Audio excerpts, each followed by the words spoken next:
For more than a century, a grim and mysterious pattern has repeated itself in the scorching heart of Arizona. A steady stream of treasure hunters and thrill seekers, lured by the promise of unimaginable wealth, have ventured into a vast, unforgiving mountain range. Many never return.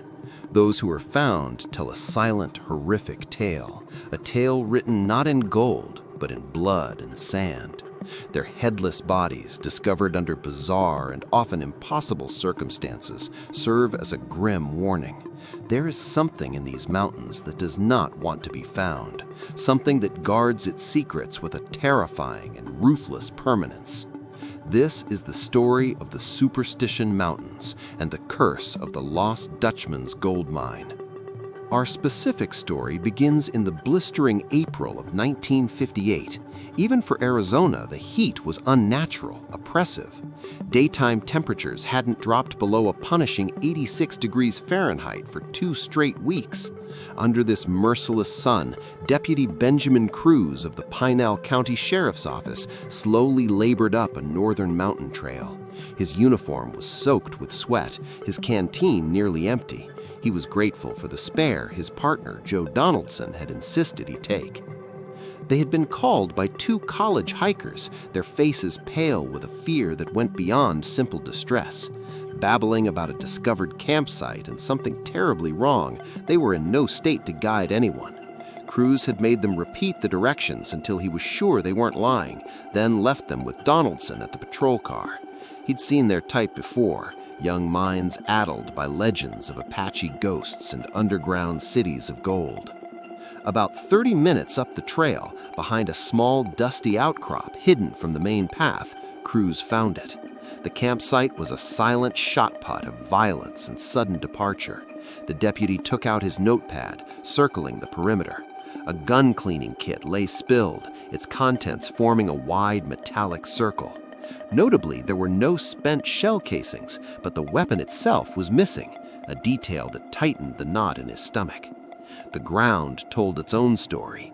Deep scuff marks and divots cut through the sand, the remnants of a scattered evening meal trampled into them. His eyes passed over an oddity, a Geiger counter, its presence puzzling, but then locked onto something more sinister.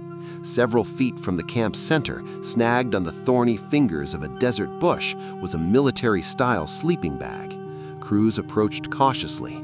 The interior was saturated with dark, rusty stains he recognized immediately, blood and a lot of it. He bent down, retrieving a few torn pieces of correspondence. Every name, every address had been carefully ripped away. Keying his walkie-talkie, he sent Donaldson back to town for backup. Then Deputy Cruz settled on a nearby rock, lit a cigarette, and exhaled a weary sigh into the dry air. The campsite's owner would turn up. They always did, he thought to himself with a grim professional cynicism. If they were really lucky this time, maybe the head would still be attached. The Superstition Wilderness, dominated by its 3,000-foot namesake peak east of Phoenix, has always lived up to its name. Long before settlers arrived, the Apache people spoke of this place with fearful reverence. They believed the mountain was the lair of a vengeful thunder god who could only be placated by worship and sacrifice. Worse, they whispered of a bottomless portal within the range, a gateway straight to the underworld. Yet intertwined with these warnings were tantalizing tales of underground cities of gold. These stories drew Spanish conquistadors in the 1540s. They found gold, but extracting it proved deadly. Soldiers sent to mine were found decapitated and mutilated, their steel plate and muskets useless against the mountain's guardians. The Spanish eventually fled, but the legend persisted, drawing fortune seekers for centuries. The modern legend crystallized around a German immigrant named Jacob Waltz in the 1870s. He discovered a fantastically rich seam, but guarded its location with his life, vanishing alone into the mountains and returning only with pouches of extraordinarily pure gold ore.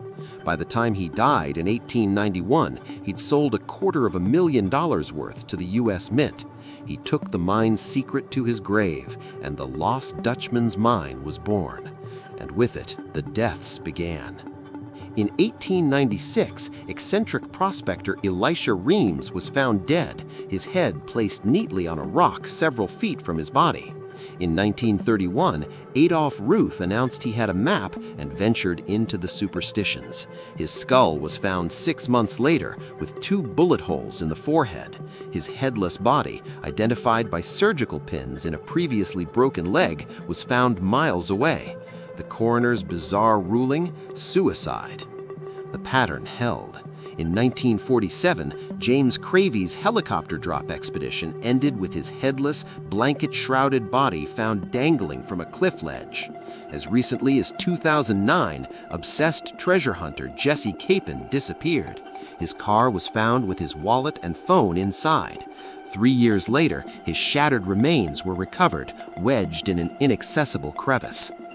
The phenomena aren't limited to grisly murders.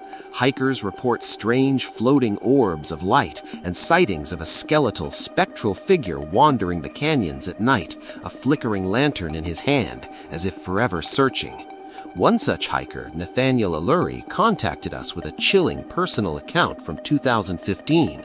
While exploring a known plane crash site in the wilderness with friends, he took several photos. Only later, showing them to his mother, did he notice a figure none of them had seen, a man dressed all in white, standing impossibly behind them on a one-way trail, staring directly into the lens. On zooming in, the figure's skin appeared strangely charred. With over a century of unsolved deaths, the question screams from the desert silence: who or what is the guardian of the lost Dutchman's gold mine? The Apache spoke of the Tohono, underground dwellers seen peering from high ridges. This echoes another deadly location thousands of miles north, Canada's Headless Valley in Nahanni National Park. There, prospectors for a different lost gold mine have also been found decapitated for over a century, their deaths blamed by local tribes on the Naha, masked spirit warriors who take heads as trophies. Both sites also share UFO sightings and tales of supernatural portals. More rational theories exist. In 1945, treasure hunter Barry Storm wrote of being stalked for days by a mysterious sniper he called Mr. X, theorizing this same figure killed Adolf Ruth. But the timeline of death spans too long for one man. This leads to the idea of a secretive organization, a cult or syndicate that has secretly worked the mine for generations, killing ruthlessly to protect their source of infinite wealth. The truth is, as always, likely lies in the harsh middle ground. The superstitions are a lethal maze of cliffs, sinkholes, extreme heat, and desperate people. Many deaths are tragic accidents, murders between rivals, or suicides born of despair.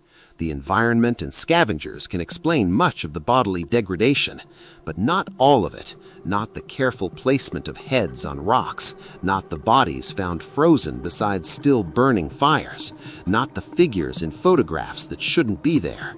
The consistent, bizarre signature across decades and continents suggests that within some of the world's most remote mountains, there are forces, human, natural, or perhaps something else entirely, that react with violent finality to those who seek what isn't theirs. Until the mystery is solved, the Superstition Mountains stand as a monument to a dangerous obsession. Our thoughts are with all those who perished in the shadow of that legend and the families they left behind. May they and the restless truth finally find peace.